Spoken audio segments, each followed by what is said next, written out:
Hello all. Alright, so we've got another radio has come in today. Just a recent purchase.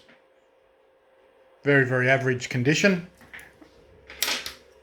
Cosmetically. It's a GE 5826 and this is commonly referred to as the C model. Your typical GE condenser microphone. Alright, let's turn it on. Alright, 40 channels. When you slam the throttle straight down and you press the button, they all go away. Play attention. Slam the button. AM.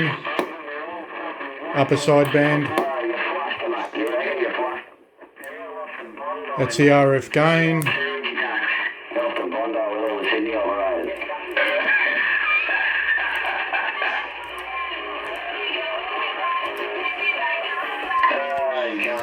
Volume.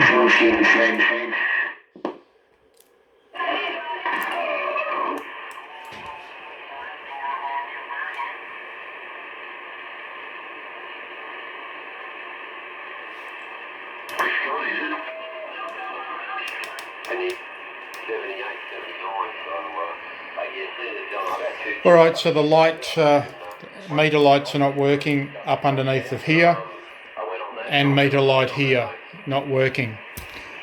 Alright, so let's do a transmit test. Putting it into dummy load. We're looking at the middle scale, it's 10 watts.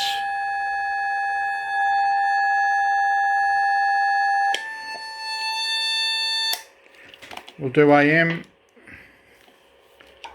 AM shows 4 watts on the meter, 4 watts there. Okay, so I've got a working radio. What I'm going to do is try and fix those lights and then start pulling the thing apart for a full detail and clean and as much restoration as possible. Alright. This is the back of the radio. It's not one of the prettiest radios. And there we go. Original Australian Department of Communications. That's rare to see these days on the back of a radio. It's obviously been stored upside down, a lot of rust in a wet environment. We'll just have a look inside. Okay, just got the covers off. All looks pretty promising. Looks like I've got a Virgin here. There's absolutely no soldering marks, desoldering marks anywhere on the board. Okay, that's a great sign. I'll flip it over. Okay, same inside here. Looks untouched. And we've got an LC7131 as the main chip.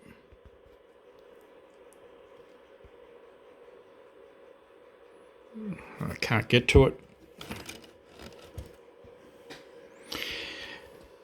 But everything else looks very good.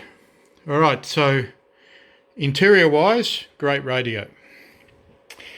Performance wise, it's working. It's doing the default, it's down on power on SSB only by a couple of watts. So that's fine. So I'll fix these lights and post the video. Anybody who has maybe one of these radios with reasonably good plastics and cover, I'm prepared to pay up to $100 for it.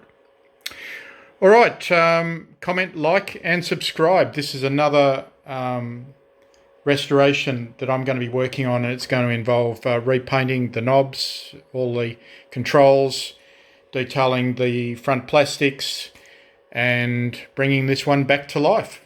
Thank you. Alright, I've got the covers off and we're exploring why this isn't lit up, and we can see here one bulb has blown out and then all the plastic edge litting has damaged the back cover, and that one was okay.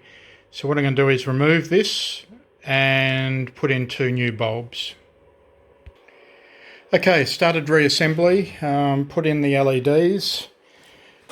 Quite a lot of melting damage, cracks across the back here. Found that the culprit was this wire here, and corrosion had gone all the way up both of these two wires, so I replaced those. This wire was okay, but it was quite funny. I've never seen it before, but the whole wire inside was it had gone green, and that was shorting out across to the earth track here. So that's positive and that's a negative track, and quite interesting. So that's what burnt the bulbs out and caused the melting. All right, so that's back in. There's been no detailing on this, so the object is to get the front panel lights working. All right, here we go. We've got it plugged in. Okay, we've got the lights working. All right, well, I'm taking that as a win. I'll just clean up that surface. I'll polish the LED display, the meter. I'll just finish off polishing this edge lit light, and then we're ready to put it back together. Remember, comment, like and subscribe. There'll be obviously a mini series in this C model GE as well. All right, thank you. And if anybody has any plastics, front fascia or cover that they want to sell, I'll pay good money for it. Remember, comment, like and subscribe.